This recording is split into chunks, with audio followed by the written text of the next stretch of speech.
नमस्कार, मी पूजा. सर्वांचं आजच्या व्हिडिओमध्ये खूप खूप मनापासून स्वागत करते.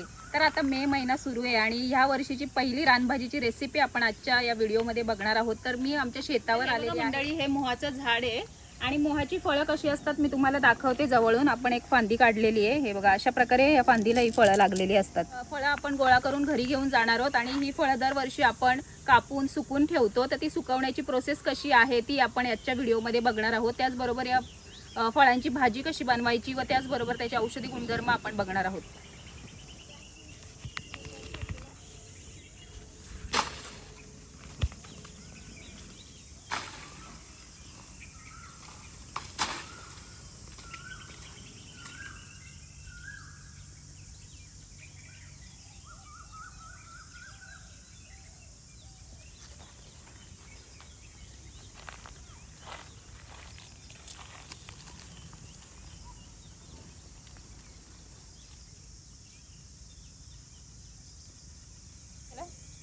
नमस्कार, आपण कालची मोहाची फळं आणली होती, त्याची भाजी कशी बनवायची ते मी तुम्हाला आज दाखवणार आहे. तर ही जी मोहाची फळं आहेत ना, ते खूप गुणकारी आणि बहुपयोगी अशी आहे. त्याला महुआ सुद्धा बोलतात. सगळ्यात आधी ही भाजी साफ कशी करायची चला दाखवते.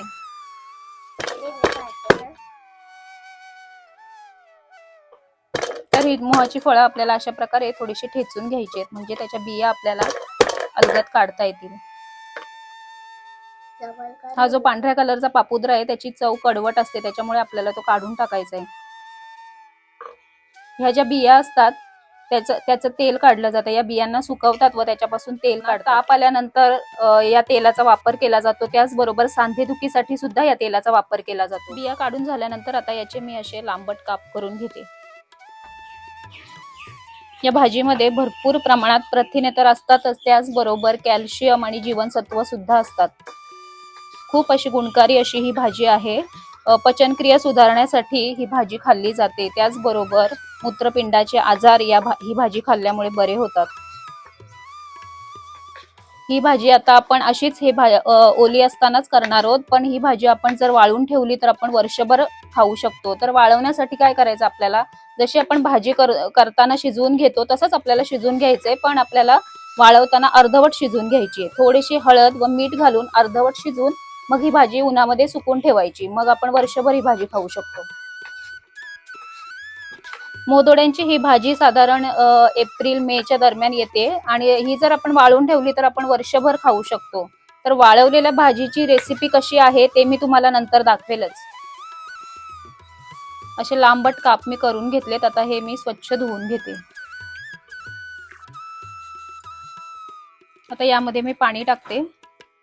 त्याच्यामध्ये आता अर्धा चमचा मी मीठ घालते. आता ही भाजी आपण शिजवून घेणार आहोत.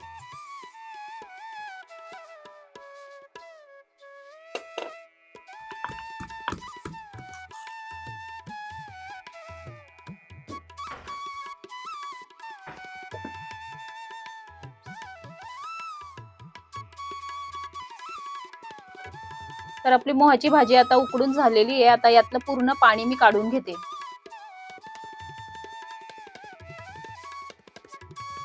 आता फोडणीसाठी घालते तेल. आता याच्यामध्ये ठेचलेलं लसूण घालते. आता याच्यामध्ये भाजलेल्या शेंगदाण्याचं कूट 2 चमचे घालते. आता यामध्ये मसाला घालते चवीप्रमाणे. त्यानंतर हळद, थोडासा गरम मसाला,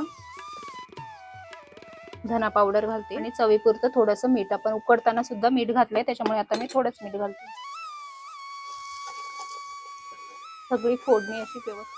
आता फोडणी आपली व्यवस्थित परतून झाली. आता यामध्ये मी हे शिजवलेली मोहाची भाजी घालून घेते.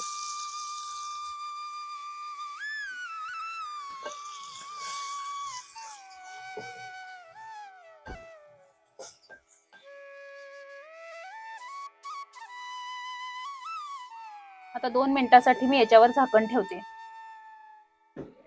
आता 2 मिनिटं आपण भाजी वाफून घेतली. बघूया आता. तर अशा प्रकारे आपली ही मोहाची भाजी तयार झालेली आहे.